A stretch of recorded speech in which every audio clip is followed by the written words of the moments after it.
Good day and welcome to today's Sport Rep Show. I'm Jesse Jackson Kauraitha and will be your host for today. And now for your latest on the hit list.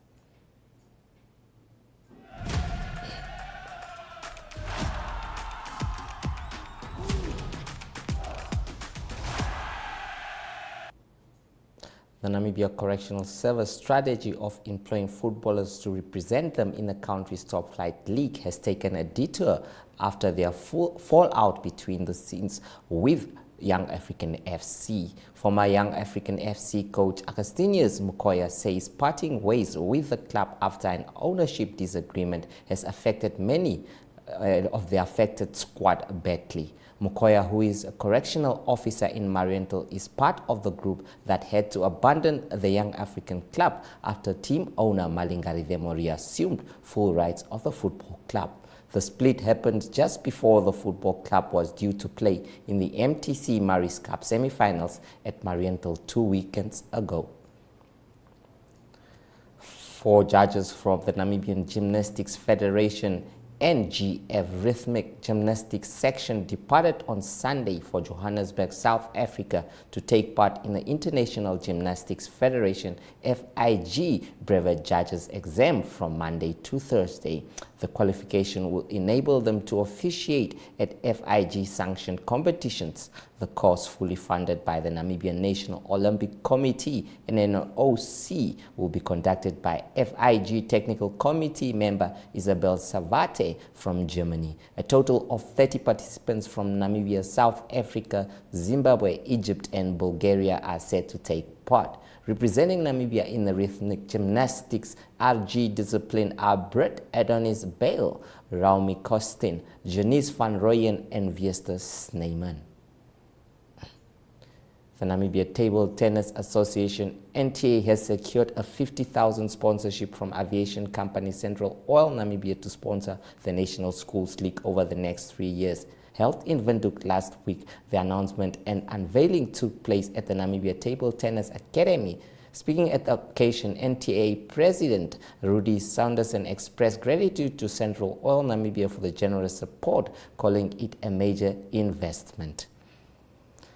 The Namibia Football Association today announced the final squad for the Futsal Gladiators 5 women's team. The team is set to participate in the inaugural CAF Women's Futsal Africa Cup of Nations scheduled for Morocco 22 to 30 April this year. Namibia is placed in Group A alongside host nation Morocco and Cameroon. Our journalist Brian Munango has this footage for us. So we are joined by the head coach of the first national futsal team that'll be taking part in the AFCON games, of course. Coach, tell us, how excited are you for this journey? I mean, it's the first of its kind. How big is this for Namibian football? It's very big. It's quite a milestone for us. I'm very impressed with the ladies. They've adapted very well to the futsal and the game itself. They take well to the tactics. They listen and they do everything as expected. Okay, as it is the first team that's going to take part in this competition, what are your expectations? I mean, we can't put a lot of these girls at the same time, although we are competing on an international scale. But what are your expectations from these girls? I mean, a few of them are debuting in the team in this competition. So yeah, tell us a bit about that.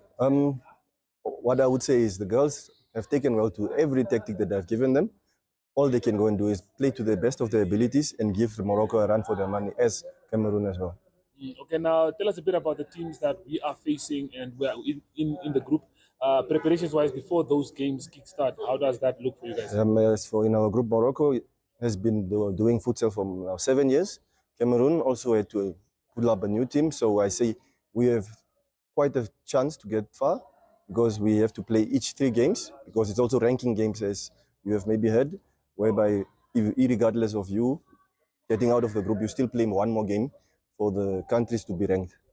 Okay, now if we look at preparations wise, any friendlies before the matches? Yes, we are going to have 2 friendlies in Morocco. It will be the top tier clubs, as I mentioned.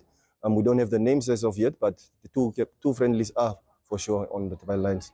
Okay, before I let you go, confidence wise, how confident are you in the girls that you've selected to represent Namibia? I'm very confident in them. They've shown quite an exceptional amount of taking in information. They play very well. If you are lucky, you can come watch them train a bit. You will be impressed. They have taken very well to the futsal rules. Yeah, well, thank you for your time and good luck, coach. Thank you.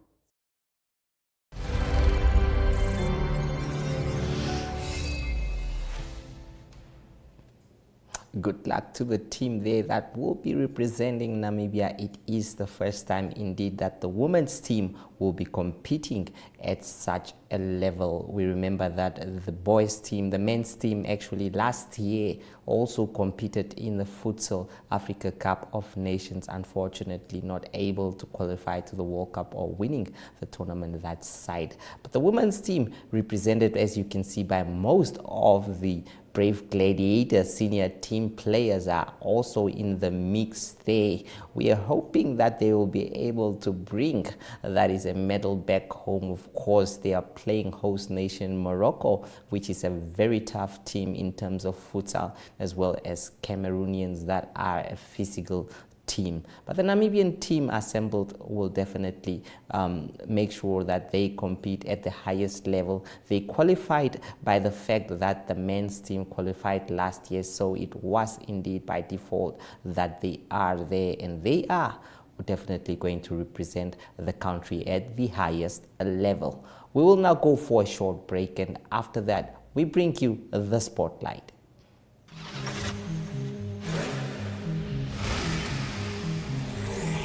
Imagine something so ahead of its time.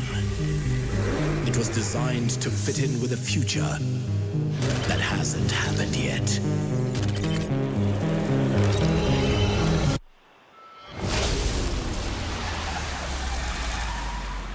Great Scott. That future is here. Get it.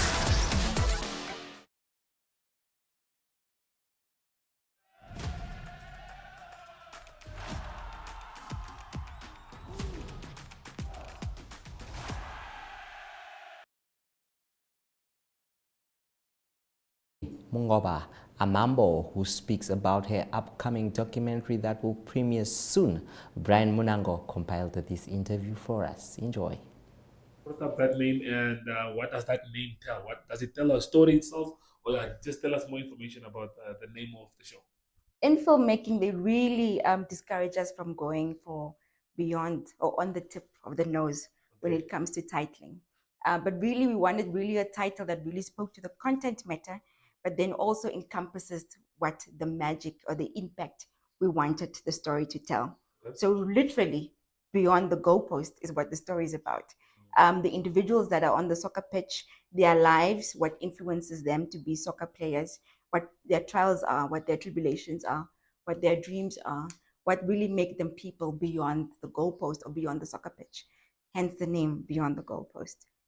Well, that's a beautiful name. I think I spoke to the two players that came to be with us on the show, and they gave us more info on what we can expect for Wednesday. But hearing it from your side, for viewers that are going to be there on Wednesday, be there tomorrow, what can they expect with Beyond the Goalpost? What are we in for, if I may ask? Filmmaking really, essentially, is really to tell a story, but then also to teach. Basically, those two things for people to come through to learn something new, to gain more insight on about women's football in Namibia. I think a lot of things are being swept under the carpet when it comes to the administration of soccer in Namibia, not only for men but also for women. Yeah. And then, of course, a lot of sensitive issues will be brought to the surface about what women go through as sports women, whether it's getting gear, whether it's being paid, whether how they need to remain fit, and then of course family, disparities are also being addressed there as well. So really, it's a mixed masala Okay. with a leka kapana spice of, Okay. of storytelling. Plus, it's also different. Yeah. A lot of the work that I do is data driven. So Okay. I spent a lot of time with the players, I think 4 weeks to 6 weeks before actually we started shooting. So we really get to see the personalities around it, but it is really shot as a research piece, which is the nice thing, and that really is signature to the work that I do. Okay. Okay. Look, you've been in the film industry for a while. Tell us, how often have you worked on sports projects before? Is this your first? Is this just something that you're adding to your catalog? Yeah, just tell us more about how it was Yeah. for you. If it's a first working on a sports project like this. It's really about adding it to my catalog. Okay. I think I'm being very strategic about the stories that I'm telling Mhm. and really just talking about my diversity and my skill set Yeah. as a storyteller. I used to produce a show called Offside, Okay. and I produced it like for 2 years, but only as a technical basis. So sports and myself, I really don't know why I'm just not harnessing what it means, what it entails. Yeah. But for me, it's really about the individuals around the code. So that's where the fascination really came in, Mm. and the ideas and the conceptions that I've worked away from the production has really been surprising. Soccer women, women that play soccer, Yeah. are very feminine. They're very kind, they're very nurturing. There is a big sisterhood following in the fraternity. These women look out for each other, these women comfort each other. These women are their home away from home. So I think that's one of the walkaways, like for me as a storyteller. Will I go back to doing sports? Probably so. Okay. Okay. That's a good Yeah, answer. probably so. Okay, well, I'm very excited to see it, knowing that you were the one that was heavily involved with it, because sports is basically what I live for, what I love, and what our department thrives on.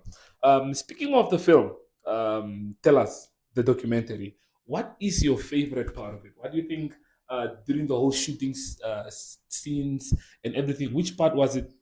Which part hit you the most? And you're like, okay, this could I could do this again. Um, you've got different phases of production: pre-production, Mhm. in the research, production, and post-production, when the magic comes together. I think in post-production, I really got hit by some of the personal stories. Okay. I had to take 2 or 3 days off from editing. Yeah. Yeah. Ooh, okay, now Yeah. we can't Yeah, wait to so see it's that. not probably so emotional for many people. Yeah. But the part where women have to resort to other things to stop their menstrual cycle, Mm, so that they can play soccer. And many football players not being able to afford sanitary pads or cosmetics yeah. or toiletries for that matter. Um, so you might see this woman with got a full kit when she's on the pitch, Yeah. but when she goes to the locker room and changes, you know, she's wearing stuff that are hand down, Mm, and the conditions that they live in. Imagine somebody coming all the way from Okahanya Park to come play soccer in Central Karatura. yeah. That person doesn't even know how they're getting back home. They leave like their home like at 7 p.m., 7 a.m. They leave their Yeah. home at 7 a.m. so that they can get to the field like at 8, 9. Mhm. And then they only get back to the shanty town around 9 or 10 in the evening. And this person doesn't even know where their next meal is coming from. So if they're going to eat at the soccer match, that's their meal for the day. So if they have games that are out of town, that pocket money that they get, many of the soccer players take that pocket money and leave it with their Loved ones at with home. their loved ones in Yeah. Windhoek. And the hopeful thing is that you've got soccer players who play for Arrows Ladies Football Club, but they're not based in Windhoek. So there's hope again of the decentralization of the sport. I think something that you're familiar with. Yes. Yeah. So those are one of the challenges really. And we really take governance issue. Mhm. We really question as to, guys, why are the soccer fields looking the way they are? Why are people being residing at soccer fields? Yeah. Why is the league teams getting such little money? So really, it also talks about the question of answerability, or rather accountability for the fraternity today and tomorrow. Sure. My cameraman listening to this, I'm sure he's gonna love watching the documentary. I'm very excited myself, looking forward to being there. Just give us more details as to when and where all of this is happening. Right. So we're looking forward to seeing everyone. If you can't make it, we're putting a plan in place where people can come and watch the documentary when the teams are playing. So if the team is going to Walfish Bay, they're going to take the documentary with them. They go to the north. So it's going to be a traveling documentary. So NFA has availed the auditorium or the hall for us. Okay. So it's tomorrow, or it's rather the 19th of March, 18:30, 6:30 p.m. The stipend at the gate is $30, which goes to buying sanitary pads and cosmetic packs for women in soccer. Oof. Yeah. Well, I'm very excited, Otilia. We can't wait to actually be there and witness the wonderful documentary that you guys came up with. Anything else you'd like to leave the viewers with before we let you go? Well, I think this is also a platform how relations are built. So when people have just a mere interest in storytelling or in sports or just in people, and people are always complaining, yeah, there's nothing happening in the creative sector. You've got concerts and whatever happening and Sunday sessions and whatnot. But this is a nice platform to come meet, mingle, and really and do networking because there'll be people from the industry as well. And so I'm also encouraging parents to bring their kids who are interested in playing soccer, especially the girl child Yeah. that is interested in playing soccer, for them to come through and really just watch and really get a whole type of encompassed view as to what it actually is to be a female football player. Mhm. Okay, well, you guys have heard it from the lady herself. Thank you for your time. Thank you so we much look for forward having to me. Seeing you on the 19th, 6:30. Yes. Okay, well, thank you. And guys, you heard it, 6:30, NFA House. We'll see you there. So then.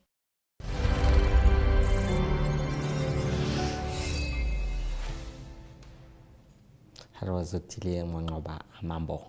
Also on the spotlight, AC Boxing Promotions has announced some well-known fighters that will be involved in its next exciting bonanza on 29 March in honor of the founding father of Namibian nation, Sam Nujoma. During the event at the Roman Catholic Hall, former WBO Africa middleweight champion Walter Kautondokwa will be in action, as well as that is Flame Special One Nangolo. Now, Sport Rep was with Imps Moses, the promoter, who has this for us. After that, Ario Khat will deliver the latest international news. From me, Jesse Jackson Kauraitha. It is goodbye.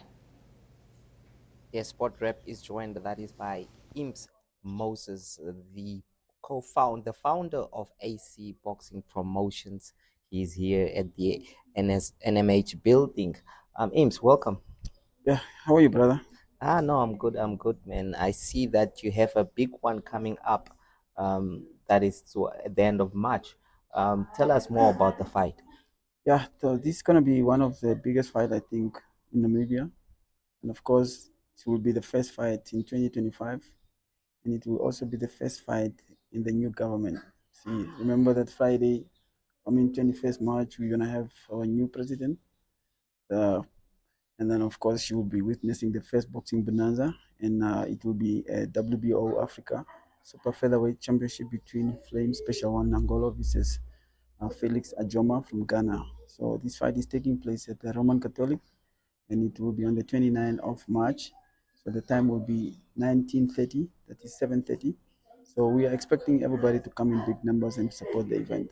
Yes, Ims, I looked at Flame's opponent. He looks like a guy that has won many fights, and if I'm correct, 17 knockouts in the 20 fights he has won. Um, Putting him against Nangolo, what do you think of the chances here? Is this the test that Nangolo needs to really prove himself that he has come of age? Yeah, you see, Special One is a great fighter and he have a lot of experience because he started boxing when he was 8 years old. So the experience that he carry is more of the one that been in the boxing for more than 20 years because you starting at the age of 8 and now he's 22 years old and you have 12 fights undefeated and he fought a lot of experienced fighters. And of course, he had a good training camp and of course, we believe in his skills.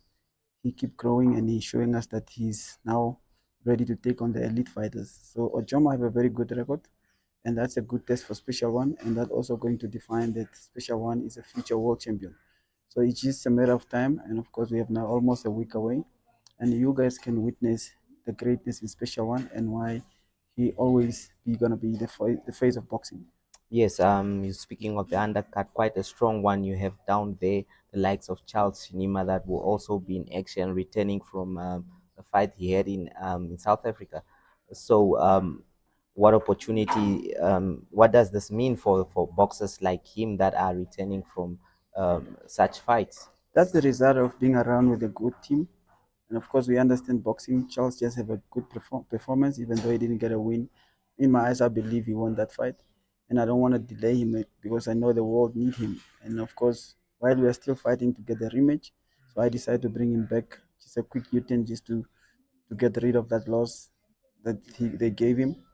And of course, he's ready. He just jumped right on top of training, got back in training camp, good sparring session with Harry Jr., Walter Kautondokwa. And of course, he's going to give the fans what they deserve. And it's going to be a great show. And the future is looking bright in terms of Charles because we are working very hard to make sure that Charles must stay active. And of course, the weight class he is now, he's going to compete at the welterweight. And we want to make him a champion again. All right. Before we finish, obviously around this fight, we speak of hosting such a fight. It's always a costly thing. Can you tell us now? Well, what will be the entrance fee at the gate, and as well as who are maybe some of the people that are making sure this fight is possible? Yeah, this gonna be one of the expensive fight because remember the sanction fee involved WBO. There's flights involved. You have to fly all those officials to come and officiate the event. And most of the time, when the sanction body appoint officials, they don't really look whether they need to appoint somebody close to your country. So they appoint people that qualify to officiate an event of that magnitude. So we spend a lot of money in this event, and of course, we promise you that the fight is on, regardless of the challenge that we always have. So the fight gonna take place, and of course, we make sure that the fans come and enjoy. And the entrance fee will be $300 Namibian per person, and we're gonna have table for 15,000 sitting 10 people. And of course, this fight will not just be on NBC TV, but it will be also live stream, which is gonna be the first pay-per-view as we introduce IME, which is a platform from South Africa that's been live streaming big events where you purchase the fight and then you're only gonna spend $3 which is Namibian dollars, goes at 54 Namibian dollars. You tap in your name and then your bank details, and then of course you'll be able to live stream the fight. You can watch it via your smartphone, smart TV, or any other device that you can use to watch the fight in the comfort of your home. Well, thank you so much, Ims, for that. We are hoping that this is going to be a great night indeed. As he said, the new incoming president is obviously probably going to visit that one. But Ims, do you have something to say? Of course, like I said, this fight is a big fight because we are paying tribute to our founding father. And of course, we expect to give him the result of the fruits because he poured a lot in this country to liberate the country, and then we are now independent country. As the youth, we are free to do anything we want to do to better our country. Of course, this fight is dedicated to the founding father, Dr. Semsa Fishuna Nyoma. And of course, we're going to pay a tribute, and there's a lot of going on there. Of course, the family of the founding father will be there, and of course, the office of the founding father will be there.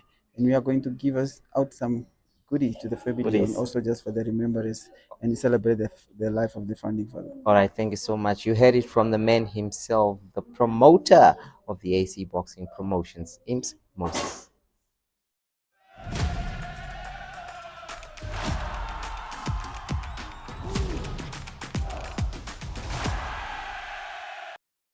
Good day everyone, time for international sports news, and starting off with cycling news first. It's Absa Cape Epic presented by Toyota taking place currently. That is in the Cape Winelands, and it's Namibian Vera Lusa doing well again in the women's division of the Cape Epic. It was stage 2, and it was the Namibian team, or the team of Vera Lusa and also American partner Alexis Schade. They finished third on stage 2, again on the podium, and it was Annika Langvat and also Sofia Gomez Villafoni. They won the stage 2.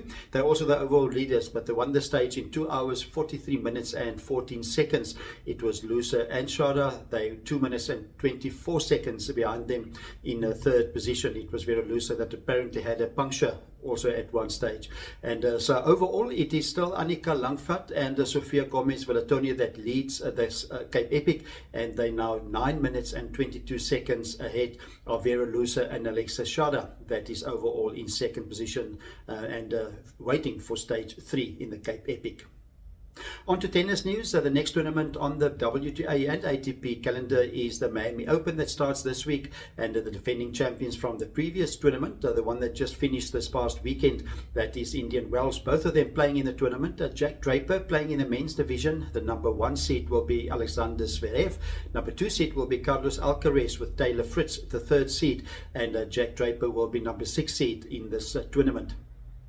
Also playing in the Miami Open is the defending, or the champion from Indian Wells in the women's division, and that was Mira Andreeva. She's just 17 years old, and she will be number 11 seed in the Miami Open. One of the favorites, obviously. Number 1 seed will be world number 1 Aryna Sabalenka, and also Iga Swiatek playing in the tournament, number 2 seed, and then 2 Americans that will be strong contenders, Coco Gauff and also Jessica Pegula.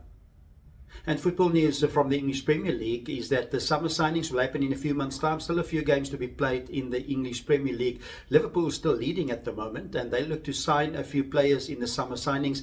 It's reported that they might spend up to 250 million euros on 3 players, and that is Argentinian striker, that will be one of them, Julian Alvarez. He's currently playing for Atletico Madrid. And then also they're looking to sign the Netherlands midfielder, that is Xavi Simeon.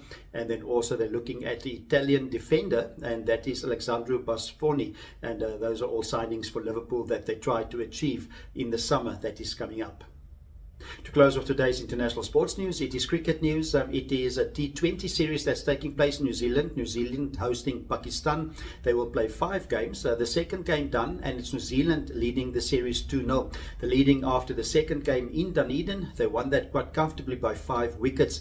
It was Pakistan that made 135 for 9, revised overs for 15 overs because of weather, and then 137 for 5. It was New Zealand making the runs quite comfortably with 11 balls to spare. That's international sports news for today. Hope you have a great sport day, and we talk international sport again tomorrow. Goodbye.